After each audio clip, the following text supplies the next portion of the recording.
Hello student, welcome to commerce by Harshita. चलिए आज हम डिफरेंसिंग वाली सीरीज में मेमोरेंडम ऑफ एसोसिएशन और आर्टिकल ऑफ एसोसिएशन के बीच में डिफरेंस देखते हैं, जिसको हम शॉर्ट में एमओए और एओए कहते हैं। ठीक है, तो अगर हम बात करें तो मेमोरेंडम ऑफ एसोसिएशन क्या होता है, यानी कि एमओए जो है आपका कंपनी में एक्सटर्नल पार्टीज के लिए बनाया जाता है। ठीक है, लेकिन जो हमारा आर्टिकल ऑफ एसोसिएशन होता है ये इंटरनल, कंपनी की इंटरनल चीजों के लिए इसको बनाया जाता है। ठीक है, अगर हम बात करें तो इसका ऑब्जेक्टिव क्या होता है एमओए बनाने का। एमओए बनाने का ऑब्जेक्टिव होता है कि फाउंडेशन ऑफ द कंपनी, ये कंपनी की फाउंडेशन होती है और इसको बनाना कंपलसरी होता है। ठीक है, किसी भी कंपनी के लिए एमओए बनाना कंपलसरी होता है और इसे फाउंडेशन ऑफ द कंपनी कहा जाता है। लेकिन अगर हम बात करें आर्टिकल ऑफ एसोसिएशन की, तो ये क्या करता है, ये कंपनी के मैनेजमेंट, इंटरनल मैनेजमेंट की बात करता है। ठीक है, तो article of association internal management की बात करता है और memorandum of association external management की बात करता है और बेसिकली इसका objective foundation of the company होता है। ठीक है, ये हमारा एक फंडामेंटल और कंपलसरी मैंडेटरी डॉक्यूमेंट होता है, लेकिन आर्टिकल ऑफ एसोसिएशन हमारा कॉम्प्लीमेंट्री डॉक्यूमेंट होता है। ठीक है, अगर हम बात करें तो एमओए जो है रिलेशनशिप बताता है कंपनी और आउटसाइडर के बीच में। क्यों? क्योंकि ये एक्सटर्नल पार्टीज के लिए बनाया जाता है।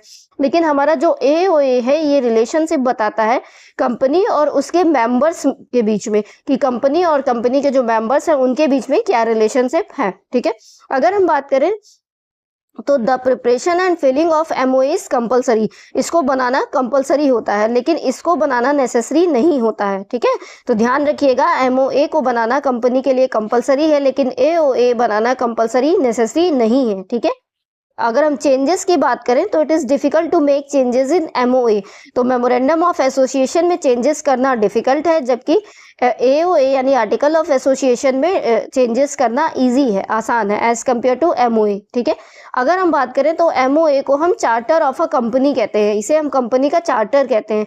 लेकिन अगर हम बात करें तो आर्टिकल ऑफ एसोसिएशन में जो है राइट्स और ड्यूटीज होती है गवर्निंग बॉडी की। ठीक है, चलिए नेक्स्ट अगर हम बात करें तो सुप्रीमेसी की बात करें तो MO is not governed by AOA, लेकिन जो एओ है वो उसको एमओए गवर्न करता है। ठीक है, मतलब एमओए के अंदर एओए आ सकता है लेकिन एओए के अंदर एमओए नहीं आ सकता। ठीक है, अगर हम स्पेसिफिकेशन बात करें तो इसमें कोई स्पेसिफिकेशन नहीं होता मेमोरेंडम ऑफ एसोसिएशन में, लेकिन आर्टिकल ऑफ एसोसिएशन में कुछ स्पेसिफिकेशंस किए जाते हैं। ठीक है, चलिए नेक्स्ट अगर हम बात करें प्रोविजन की, तो इसको जो है कंपनीज एक्ट के थ्रू फॉर्म किया गया है मेमोरेंडम ऑफ एसोसिएशन।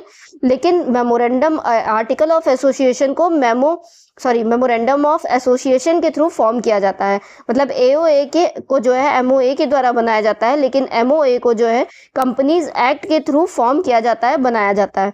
तो अगर हम शॉर्ट में समझे तो मेमोरेंडम ऑफ एसोसिएशन हमारा एक ब्रॉडर कॉन्सेप्ट है, इसके अंदर आर्टिकल ऑफ एसोसिएशन आ जाता है और आर्टिकल ऑफ एसोसिएशन को फॉर्म भी एमओए करता है। लेकिन अगर हम आर्टिकल ऑफ एसोसिएशन की बात करें तो ये एक शॉर्टर टर्म है एज कंपेयर टू एमओए। ठीक है, तो आई होप आपको दोनों के बीच में डिफरेंस क्लियर हो गया होगा। वीडियो अगर पसंद आएगा तो लाइक कर दीजिएगा, चैनल को सब्सक्राइब कर दीजिएगा आगे की और वीडियोस देखने के लिए। Thanks for watching.